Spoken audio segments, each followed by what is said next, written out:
Let's take a look at this example. Again, we are going to solve the problem with the resistor and inductor connected in series. And first we're supposed to find I total. Because I have given sinusoidal voltage, I'm going to deal with peak values. In order to find RMS values, you're supposed to remember that in order to find RMS voltage, you have to multiply voltage peak by 0.707. Or if you want to find RMS current, you're supposed to multiply current by 0.707. But because I have given voltage peak, I'm going to find all currents, right, in terms of peak values and also voltages in terms of peak values. So, as I said, this is my voltage peak, voltage source peak. So, I have I total is equal voltage source over Z total. Voltage source is given, Z total is given, I can find very easy the current total. So, I have 10 volts and angle of 0 degrees because I have no any angle, and I have Z total, which is equal 120 ohms and angle of 75 degrees. This is equal 83.33 milliamps and angle of negative 75 degrees. Please keep in mind that we are talking about the series circuit. In series circuit, current is the same at every single point. So I can say that I total is equal to IR and is also equal to IL. Next, we're supposed to find the voltage across the inductor. In order to find voltage across the inductor, you're supposed to know the value of the impedance of the inductor. Now, please notice that we do not have given resistance and we have no given ZL. So what we're supposed to do, we're supposed to just copy down Z total, and this is equal 120 ohms and angle of 75 degrees. And the fastest way to find resistance and the impedance of the inductor is to simply convert polar form to rectangular form. Okay, this is equal 31.05 ohms plus J 115.91 ohms, where the real part of this complex number is my resistance and the imaginary part is the impedance of the inductor. So this is my R and this is my ZL. Now we can find the voltage across the inductor. In order to find voltage across the inductor, I'm going to use voltage division law. Someone is going to ask why you want to use voltage division law if you can use Ohm's law. You can use either way, but let's say this time I'm going to use the voltage division law. So VL is equal voltage source times ZL over Z total, where voltage source is equal 10 volts times ZL.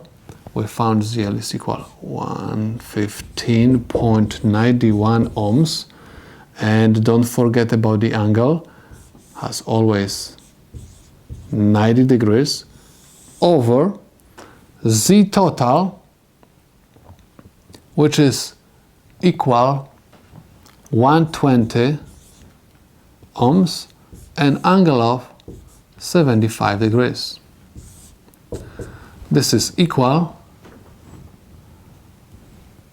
9.65 volts and angle of 15 degrees. This is the voltage across the inductor. Next, I'm supposed to find voltage across the resistor, but this time I'm going to use Kirchhoff voltage law. KVL says VR is equal voltage source minus VL. Okay, so in order to find voltage across the resistor, and voltage source is given and VL we found, so if you are going to subtract from voltage source VL, you are going to find voltage across the resistor. So I have 10 volts minus 9.65 volts and angle of 15 degrees. This is equal 2.58 volts and angle of negative 74.79 degrees. This is the voltage across the resistor. Next, we're supposed to find the frequency. You're supposed to realize that if I'm going to use the formula for the impedance of the inductor, which says ZL equals 2 pi FL, I can find the frequency. In order to find frequency, I'm supposed to divide both sides of this formula by 2 pi L. 2 pi L. L and L will cancel out, 2 pi and 2 pi will cancel out. So I'm going to have frequency is equal ZL over 2 pi L. This is equal, ZL we found is 115.91 ohms divided by 2 pi times L, and L is given 250 millihenries, and everything is equal 73.79 hertz. So this is the frequency in my circuit. Next, we're supposed to find the omega. Omega is equal 2 pi f. So I have 2 pi times f 73.79 hertz is equal 463.64 radians per second. This is my omega, or other words, angular velocity. Next, we're supposed to find power factor. Let me write over here. Power factor is equal cosine of angle theta. So power factor is equal cosine of angle which is next to Z total. So in this case I have angle 75 degrees. So power factor is equal 0.258. Okay, now, but this is not full answer, because in this circuit, right, Z total has positive angle. I supposed to write word lag, right? Anytime your Z total is going to have positive angle, you're supposed to write word lag next to the value of power factor.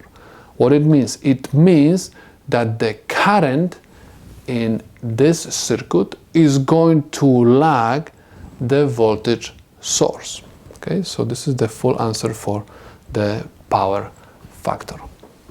Next, we're supposed to find the true power. Formula is power equals 1/2 IR square times resistance. Why I'm using 1/2? Because I'm going to use current peak.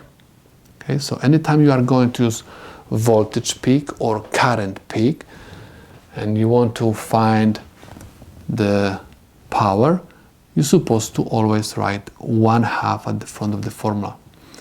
So I have 1/2 times the current which goes through the resistor raised to the second power. So I have 83.33 milliamps raised to the second power times the resistance, which is equal 31.05 ohms. This is equal 107.8 milliwatts. This is my true power. Next, if you want to find the reactive power, QL, this is equal, again, 1/2 IC to the second power times ZL, which is equal 1/2, and I have current which goes through the capacitor. Remember, this current is equal to the current which goes through the resistor and is equal to the total current because this is series circuit. 83.33 milliamps to the second power times ZL, which is equal 115.91 ohms. So this is equal 402.43 millivolt ampere reactive. This is my reactive power. Next, we're supposed to find the apparent power. S is equal 1/2 I total to the second power times Z total, which is equal 1/2 I total 83.33 milliamps raised to the second power times Z total, which is equal 120 ohms. This is equal 416.63 millivolt amp. If you want to draw the power triangle, you're supposed to simply draw. This is my true power. Make it a little bit shorter. True power, and my QL is 402.43, so it's longer than P. Okay, so this is my QL. Of course, you can always write the values of powers. So we will have 402.43 millivolt ampere reactive, and I have true power is equal 107.8 milliwatts, and the apparent power S is 416.63 milliVA, and this is the angle theta. which is equal to the angle which we got next to Z total. So we found all currents, voltages, frequency, omega, power factor and powers, so we can say that the problem is solved.